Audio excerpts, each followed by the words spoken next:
हरे कृष्णा। इस समय पवित्र श्रावण मास चल रहा है और इस पवित्र मास में हम श्रवण कर रहे हैं शिव महापुराण कथा का। इस दिव्य मास में भगवान शिव की कथा का श्रवण करना मन को शीतलता और आत्मा को परम शांति प्रदान करता है। महेश्वर अपने भक्तों की बाहरी नहीं अपितु अंतःकरण की पवित्रता को देखते हैं और यही कारण है कि शिव पुराण की प्रत्येक कथा हमें भगवान के और नज़दीक लेकर जाने का माध्यम बन जाती हैं। और इसी मंगल भावना के साथ आगे बढ़ते हैं हमारे शिव पुराण कथा श्रृंखला में और सुनते हैं आज की श्रावण मास विशेष शिव पुराण कथा। आइए आज की ये दिव्य कथा आरंभ करते हैं। नारद मुनि ने पूछा, हे ब्रह्मदेव, पिता के यज्ञ में अपने शरीर का त्याग करके दक्ष कन्या जगदम्बा सती देवी किस प्रकार गिरिराज हिमालय की पुत्री हुई, किस प्रकार उन्होंने उग्र तपस्या करके पुनः शिव को प्राप्त किया, कृपया इस विषय में आप सब कुछ बताइए। तब ब्रह्मा जी ने कहा, हे नारद, सबसे पहले तुम पार्वती की माता के जन्म, विवाह और अन्य भक्ति वर्धक पावन चरित्र सुनो।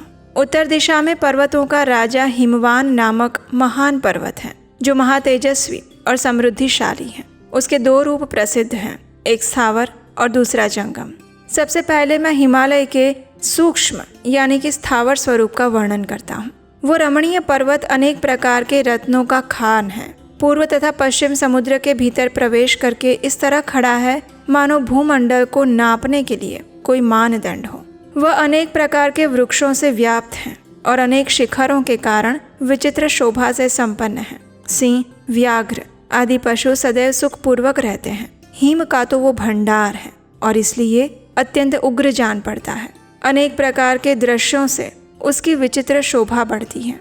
देवता, ऋषि, सिद्ध और मुनि उस पर्वत का आश्रय लेकर रहते हैं और भगवान शिव को तो वो बहुत ही प्रिय है। तपस्या करने का श्रेष्ठ स्थान है। जो मनुष्य हिमालय में जाकर तपस्या करता है उसे शीघ्र ही सिद्धि प्राप्त होती है।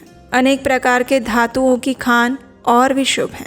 वो दिव्य शरीर धारण करके सर्वांग सुंदर रमणीय देवता के रूप में भी विराजमान है और वो उसका जंगम स्वरूप है। भगवान विष्णु का अविकृत अंश है, इसलिए वो शैलराज, साधु और संतों को अत्यंत प्रिय है।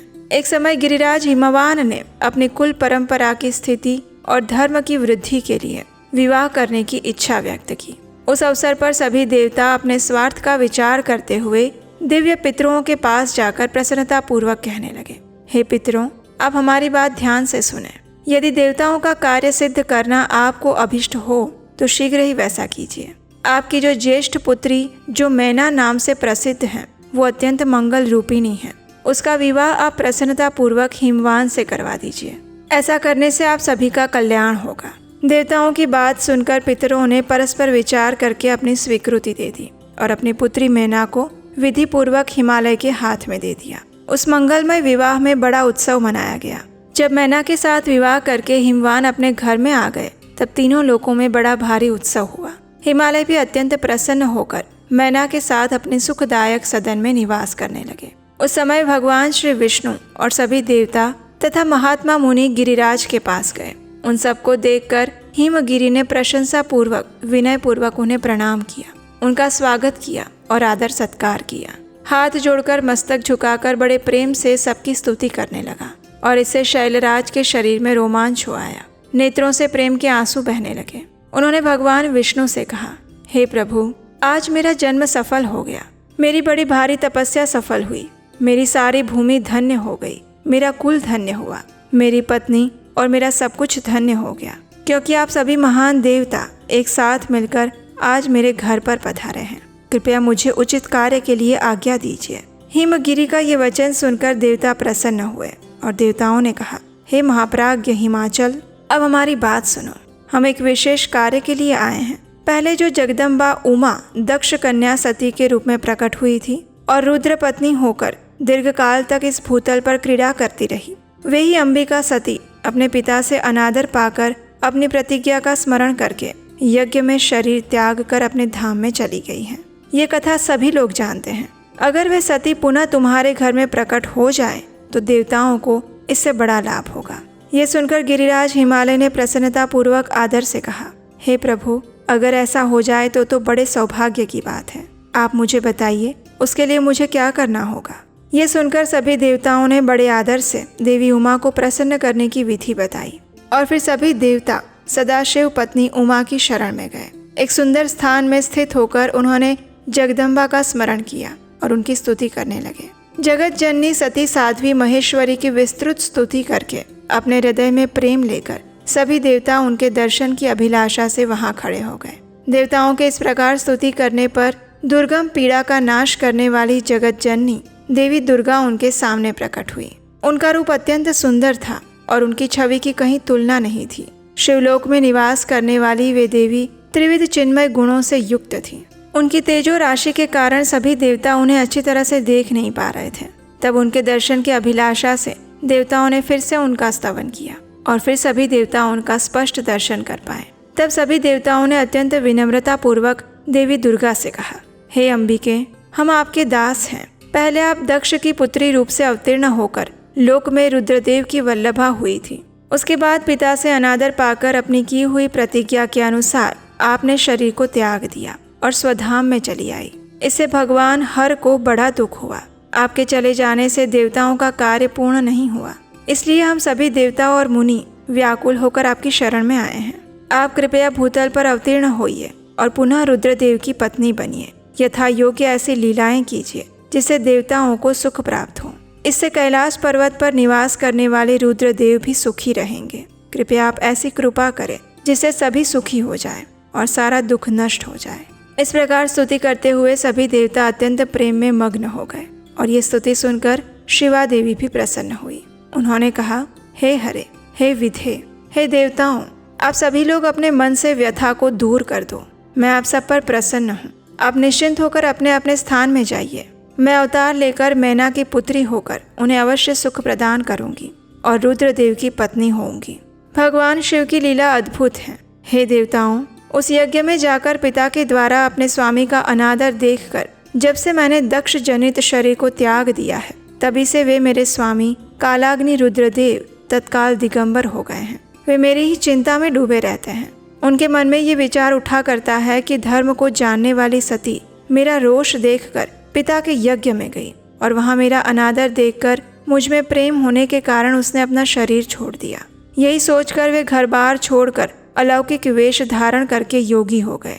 मेरे वियोग को वे महेश्वर सहन नहीं कर सके और इसलिए भगवान रुद्र की भी ये अत्यंत इच्छा है कि भूतल पर मैना और हिमाचल के घर में मेरा अवतार हो, क्योंकि वे पुनः मेरा पाणी ग्रहण करने की अभिलाषा रखते हैं और इसलिए उनके संतोष के लिए मैं अवश्य अवतार लूंगी। इस प्रकार सभी देवताओं से कहकर देवी वहां से अंतर्ध्यान हो गई और सभी लोग अपने अपने लोक में चले गए। उसके बाद गिरिराज हिमाचल और मैना दोनों दंपत्ति ने बड़ी भारी तपस्या करना आरंभ किया। वे दिन रात शंभु और शिवा का चिंतन करते हुए भक्ति युक्त चित्त से नित्य उनकी सम्यक रीति से आराधना करने लगे। हिमवान की पत्नी मैना बड़ी प्रसन्नता से शिव सहित शिवा देवी की पूजा करने लगी। मन में संतान की कामना लेकर मैना चैत्र मास के आरंभ से लेकर 27 वर्षों तक प्रतिदिन तत्परता पूर्वक शिवा देवी की पूजा और आराधना में लगी रही। वे अष्टमी को उपवास करके नवमी को लड्डू, बलि सामग्री, पीठी, खीर और गंध पुष्प आदि देवी को भेंट करती। गंगा के किनारे औषधि प्रस्थ में उमा की मिट्टी की मूर्ति बनाकर अनेक प्रकार की वस्तुएं अर्पित करती, उनकी पूजा करती। कभी निराहार रहती तो कभी व्रत के नियमों का पालन करती, कभी जल पीकर रहती तो कभी हवा पीकर रह जाती। 27 वर्ष पूरे होने पर जगन्मयी जगदम्बा उमा अत्यंत प्रसन्न हुई और फिर वे देवी मैना के सामने प्रकट हुई। देवी ने कहा, हे गिरिराज हिमालय की रानी महासाध्वी मैना, मैं तुम्हारी तपस्या से प्रसन्न हूँ। तुम्हारी जो अभिलाषा है उसे बताओ। तब मैना ने प्रत्यक्ष प्रकट हुई कालिका देवी को देखकर प्रणाम किया और उनसे कहा, हे देवी, इस समय मुझे आपका प्रत्यक्ष दर्शन हुआ है। मैं आपकी स्तुति करना चाहती हूँ, इसके लिए आप प्रसन्न होइए। मैना के ऐसा कहने पर सर्वमोहिनी कालिका देवी ने मन में अत्यंत प्रसन्न होकर अपनी दोनों भुजाओं से मैना को हृदय से लगा लिया। इससे उन्हें तत्काल महाज्ञान की प्राप्ति हुई और फिर मैना देवी ने प्रिय वचनों द्वारा भक्ति भाव से देवी की विस्तृत स्तुति आरंभ की। मैना के द्वारा विस्तृत स्तुति करने पर दुर्गा कालिका ने पुनः मैना देवी से कहा, तुम अपना मनोवांछित वर मांग लो। हे हिमाचल प्रिय, तुम मुझे प्राणों के समान प्यारी हो, जो भी इच्छा हो उसे मांगो। मैं अवश्य ही तुम्हें प्रदान करूंगी। ये सुनकर मैना अत्यंत संतुष्ट हुई और इस प्रकार कहने लगी, हे शिवे, आपकी जय हो। हे उत्कृष्ट ज्ञान वाली महेश्वरी, अगर मैं वर पाने के योग्य हूँ तो आपसे श्रेष्ठ वर मांगती हूँ। पहले तो मुझे 100 पुत्र उत्पन्न हों और उन सब की बड़ी आयु हो, वे बल और पराक्रम से युक्त और रिद्धि सिद्धि से संपन्न हों। उन पुत्रों के पश्चात मेरी एक पुत्री हो जो स्वरूप और गुणों से सुशोभित होने वाली हो, दोनों कुलों को आनंद देने वाली, तीनों लोकों में पूजित हो। हे जगदम्बिके, आप ही देवताओं का कार्य सिद्ध करने के लिए मेरी पुत्री और रुद्रदेव की पत्नी बनकर आइए और उसी अनुसार लीला कीजिए। मैना की ये बात सुनकर प्रसन्न हृदया देवी उमा ने मुस्कुराकर उनसे कहा, हे मैना, पहले तुम्हें 100 बलवान पुत्र प्राप्त होंगे। उनमें भी एक सबसे अधिक बलवान और प्रधान होगा जो सबसे पहले उत्पन्न होगा, और तुम्हारी भक्ति से प्रसन्न होकर मैं स्वयं तुम्हारे यहाँ पुत्री के रूप में अवतीर्ण होंगी, और ऐसा ही होगा। इस प्रकार मैना देवी को वरदान देकर जगत धात्री परमेश्वरी वहाँ से अंतर ध्यान हो गई। फिर काल क्रम से मैना के गर्भ रहा, वो प्रतिदिन बढ़ने लगा। उसने एक उत्तम पुत्र को जन्म दिया जिसका नाम मैनाक था।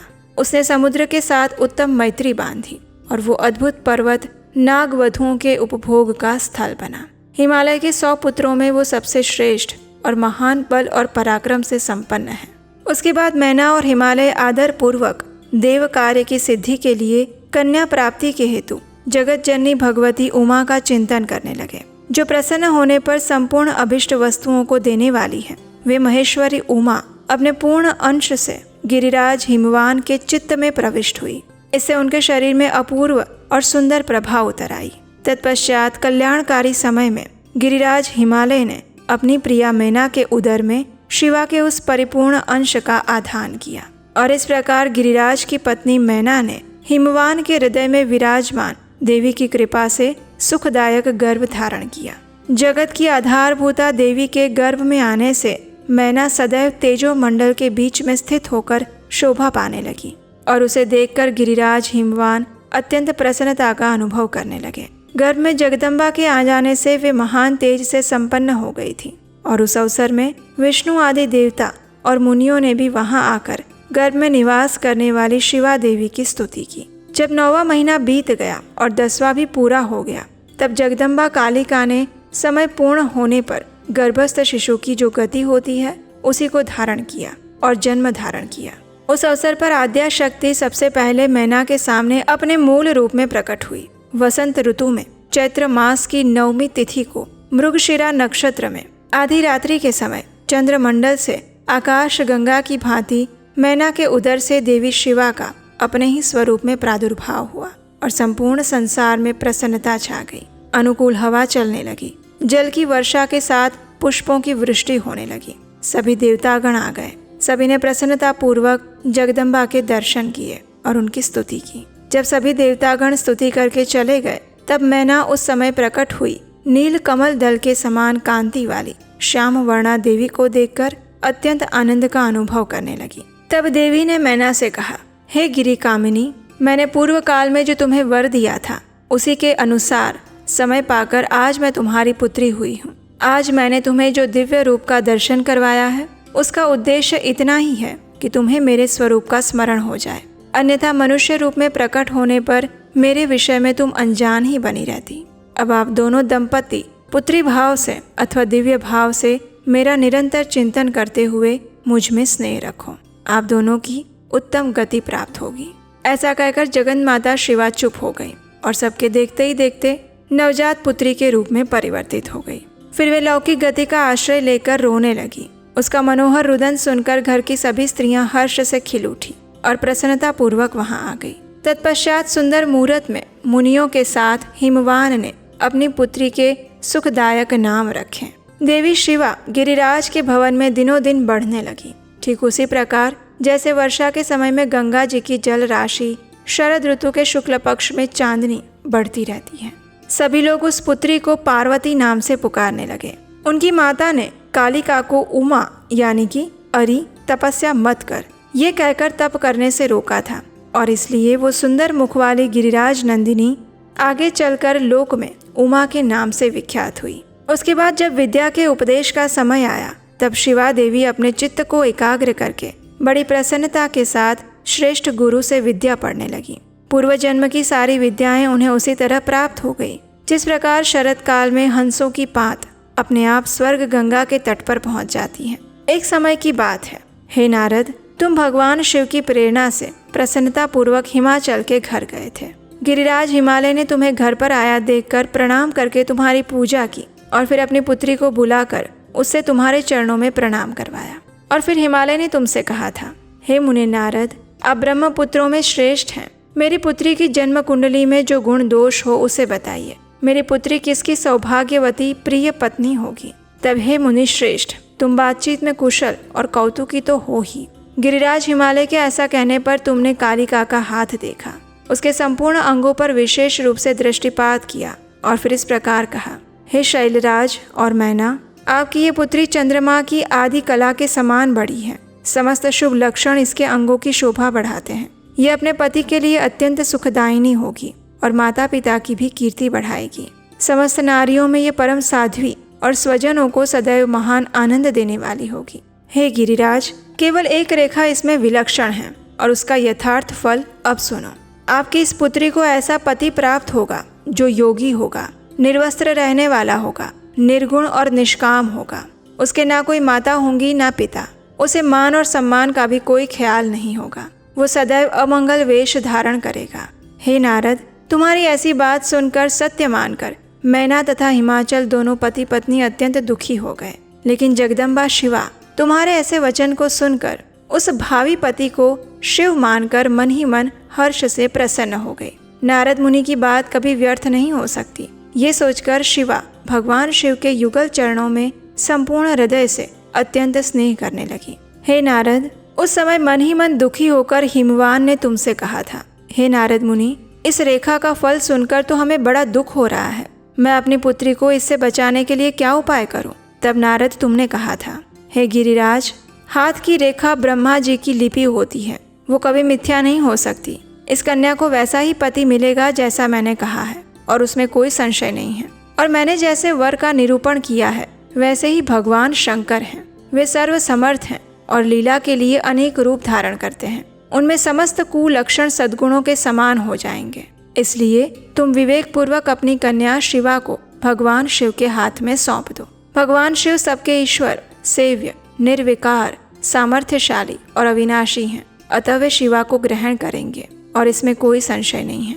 विशेषतः वे तपस्या से वश में हो जाते हैं। अगर पार्वती तपस्या करके भगवान शिव के मन को अपने वश में कर लेगी तो वे भगवान भी इसके सिवा किसी दूसरी स्त्री से विवाह नहीं करेंगे।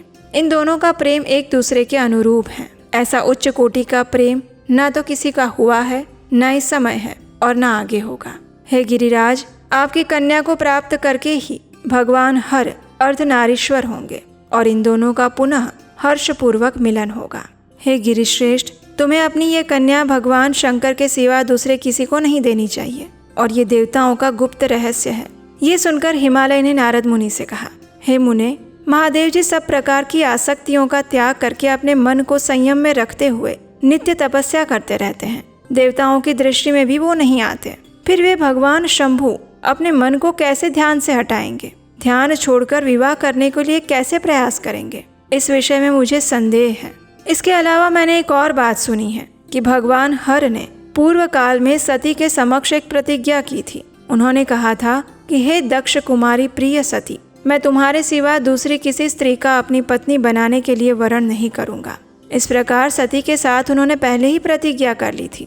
अब सती के मर जाने पर वे दूसरी किसी स्त्री को कैसे ग्रहण करेंगे? तब नारद मुनि कहते हैं, हे गिरिराज, इस विषय में तुम्हें चिंता नहीं करनी चाहिए। तुम्हारी ये पुत्री काली ही पूर्व काल में दक्ष कन्या सती हुई थी। उस समय इसी का सदा सर्वमंगलदायी सती नाम था और वे सती दक्ष कन्या होकर रुद्र की प्रिय पत्नी बनी थी और वही सती फिर से तुम्हारे घर में उत्पन्न हुई है। तुम्हारी पुत्री साक्षात जगदम्बा शिवा है। हे नारद, तुम्हारे इस संपूर्ण वृत्तांत को सुनकर हिमवान अपनी पत्नी और पुत्र के साथ तत्काल संदेह रहित हो गए और उस पूर्व कथा को सुनकर पार्वती ने लज्जा के मारे अपना मस्तक झुका लिया। गिरिराज हिमालय पार्वती के उस चरित्र को सुनकर उसके माथे पर हाथ फेरने लगे और उसे अपने पास ही बिठा लिया और उसके बाद तुम वहां से चले गए। जब तुम चले गए उसके बाद कुछ समय व्यतीत हो गया और एक दिन मैना ने हिमवान के निकट जाकर उनसे कहा, हे प्राणनाथ, उस दिन नारद मुनि ने जो बातें कही थी उसको स्त्री स्वभाव के कारण मैंने अच्छी तरह नहीं समझा। मेरी तो यही प्रार्थना है कि आप मेरी पुत्री का विवाह किसी सुंदर वर के साथ कीजिए। गिरिजा का वर शुभ लक्षणों से संपन्न और कुलीन होना चाहिए। इस प्रकार कहकर मैना अपने पति के चरणों में गिर पड़ी। उस समय उनके मुख पर आंसुओं की धारा बह रही थी। तब हिमालय ने उसे समझाते हुए कहा, हे देवी, भ्रम में रहना छोड़ दो। मुनि की बात कभी झूठी नहीं हो सकती। अगर अपनी पुत्री पर तुम्हें स्नेह है तो उसे सादर शिक्षा दो कि वो भक्ति पूर्वक स्थिर मन से भगवान शंकर के लिए तपस्या करे। अगर भगवान शिव प्रसन्न होकर काली का पानी ग्रहण कर लेते हैं तो सब कुछ शुभ होगा। शिव के समीप सारे अमंगल सदैव मंगल हो जाते हैं। इसलिए तुम पुत्री को शिव की प्राप्ति के लिए तपस्या करने के लिए शीघ्र ही जाने दो। ये सुनकर मैना को प्रसन्नता हुई। वे तपस्या में रुचि उत्पन्न करने के लिए पुत्री को उपदेश देने के लिए उनके पास गई। लेकिन जैसे ही उन्होंने अपनी पुत्री पार्वती के सुकुमार अंगों पर दृष्टिपात किया तो मैना के मन में बड़ी व्यथा आ गई। उनके दोनों नेत्रों में अश्रु भर आए। उनके अंदर अपनी पुत्री को उपदेश देने की शक्ति नहीं रह गई। अपनी माता की उस चेष्टा को देखकर पार्वती जी शीघ्र ही समझ गई और अपनी माता को आश्वासन देते हुए कहने लगी, हे माँ, तुम बड़ी समझदार हो। आज पिछली रात्रि के समय ब्रह्म मुहूर्त में मैंने एक स्वप्न देखा। स्वप्न में एक दयालु और तपस्वी ब्राह्मण ने मुझे शिव की प्रसन्नता के लिए उत्तम तपस्या करने का उपदेश दिया है। ये सुनकर मैना ने शीघ्र ही अपने पति को बुलाया और अपनी पुत्री के देखे हुए स्वप्न के विषय में कहा। ये सुनकर गिरिराज हिमालय प्रसन्न हुए और उन्होंने भी कहा, हे प्रिय, पिछली रात में मैंने भी एक स्वप्न देखा है। एक बड़े उत्तम तपस्वी थे। नारद जी ने वर के जैसे लक्षण बताए थे, उन्हीं लक्षणों से वे युक्त थे। वे बड़ी प्रसन्नता के साथ मेरे नगर के निकट तपस्या करने के लिए आए। उन्हें देखकर मुझे बड़ा हर्ष हुआ और मैं अपनी पुत्री को साथ लेकर उनके पास गया। उस समय मुझे ज्ञात हुआ कि नारद जी के बताए हुए वो वर भगवान शंभु स्वयं है। तब मैंने उन तपस्वी की सेवा के लिए अपनी पुत्री को उपदेश देकर उनसे भी प्रार्थना की कि वे इसकी सेवा स्वीकार करें। लेकिन उस समय उन्होंने मेरी बात नहीं मानी। इतने में वहाँ सांख्य और वेदांत के अनुसार बहुत बड़ा विवाद छिड़ गया।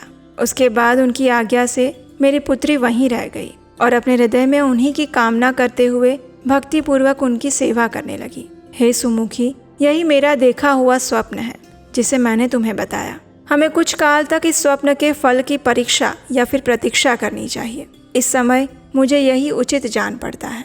और इस प्रकार गिरिराज हिमवान और मैना शुद्ध हृदय से उस स्वप्न के फल की परीक्षा और प्रतीक्षा करते रहे। इस प्रकार काल का चक्र घूमता रहा। शक्ति स्वरूपा पार्वती हिमालय के घर में रहकर बढ़ने लगी। जब उनकी अवस्था 8 वर्ष की हो गई तब सती के विरह से कातर हुए शंभु को उनके जन्म का समाचार मिला। उस अद्भुत बालिका पार्वती को हृदय में रखकर वे मन ही मन आनंद का अनुभव करने लगे और फिर उन्होंने अपने मन को एकाग्र करने के लिए तपस्या करने का विचार किया। नंदी आदि कुछ शांत पार्षदों को साथ लेकर वे हिमालय के उत्तम शिखर पर गंगा अवतार नामक तीर्थ में आए। जितेंद्रिय हर ने वहीं रहकर तपस्या आरंभ की। उस समय कुछ ही प्रमथगण परमात्मा शंभु की सेवा में रहते थे और वे सबके सब मौन रहते, एक शब्द भी नहीं बोलते। उस समय गिरिराज हिमवान उस औषधि बहुल शिखर पर भगवान शंकर का आगमन हुआ है ये समाचार सुनकर अत्यंत आदर की भावना से वहां आए। सेवकों सहित गिरिराज ने भगवान रुद्र को प्रणाम किया और उस समय हिमालय ने भगवान शिव से कहा, हे महेश्वर, आप दीन वत्सल हैं। आज मेरा जन्म सफल हो गया। आपने यहाँ पदार्पण करने का कष्ट उठाया है। आप मुझे अपना दास समझकर मुझे सेवा के लिए आज्ञा दीजिए। मैं बड़ी प्रसन्नता से अनन्य चित्त होकर आपकी सेवा करूंगा। ये सुनकर महेश्वर ने किंचित आंखें खोली और हिमवान को देखा। फिर भगवान शिव ने शैलराज से कहा, हे हिमवान, मैं तुम्हारे शिखर पर एकांत में तपस्या करने के लिए आया हूँ।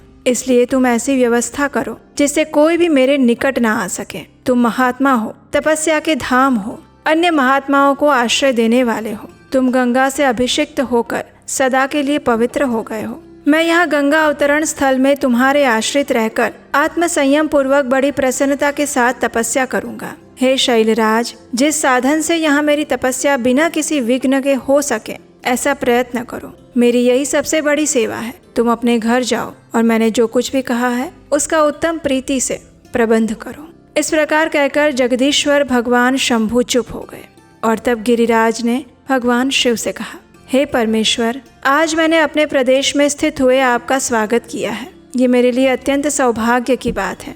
आपने यहाँ आकर मुझे अनुग्रह का भागी बना दिया। यहाँ बिना किसी विघ्न बाधा के आप उत्तम तपस्या कीजिए। मैं आपका दास हूँ, इसलिए सदैव आपकी आज्ञा के अनुसार सेवा करूँगा। ऐसा कहकर गिरिराज हिमालय तुरंत अपने घर वापस चले गए। उन्होंने अपनी प्रिय पत्नी मैना को सारा वृत्तांत कह सुनाया और फिर उन्होंने साथ जाने वाले परिजनों के सहित समस्त सेवक गणों को बुलाकर उन्हें भी ठीक ठीक आदेश दे दिया। उन्होंने कहा, आज से कोई भी गंगा अवतरण नामक स्थान में, जो कि मेरे पृष्ठ भाग में है, वहाँ मेरी आज्ञा मानकर ना जाए। अगर कोई वहाँ जाएगा तो उस महादुष्ट को मैं विशेष दंड दूंगा। और इस प्रकार समस्त गणों को शीघ्र ही नियंत्रित करके हिमवान ने संपूर्ण प्रयत्न किया और भगवान शिव की सेवा करना आरंभ किया। और उसके बाद किस प्रकार वे देवी पार्वती को लेकर भगवान शिव के पास जाते हैं, उसकी कथा हम सुनेंगे हमारी इसी महाशिव पुराण कथा के अंतर्गत अगली कड़ी में, और वो आप सुन पाएंगे कल प्रातःकाल। भगवान शिव की तरह हमेशा शांत, धीर और गंभीर रहना चाहते हैं, लेकिन मन बार बार परेशान करता रहता है। ओवर थिंकिंग से थक चुके हैं और इमोशंस तो इतना ज़्यादा ऊपर नीचे हो जाता है कि पूछो मत। मेडिटेशन डेली शुरू करते हैं लेकिन कंसिस्टेंसी नहीं बन पाती है। गुस्सा तो इतना आ जाता है कि बस पूछो मत। अगर इन सभी प्रॉब्लम से आप भी गुजर रहे हैं तो ये कोर्स आपके लिए है। हम आपके लिए लेकर आए हैं एक स्पेशली डिज़ाइन क्यूरेटेड कोर्स जिसका नाम है द शिवा कोड, जिसके अंदर हम भगवान शिव को तत्वतः जानने का प्रयास करेंगे। उसके अलावा भगवान शिव के जीवन से हम अपनी लाइफ में प्रैक्टिकली क्या सीख सकते हैं वो भी हम जानेंगे।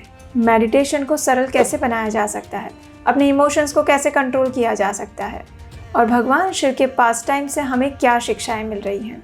और उसके अलावा 5 माइक्रो हैबिट्स जो आप अपने जीवन में भगवान शिव के जीवन से उतार सकते हैं। लिमिटेड टाइम ऑफर है तो जल्दी से जाइए, नीचे डिस्क्रिप्शन बॉक्स में लिंक दिया गया है।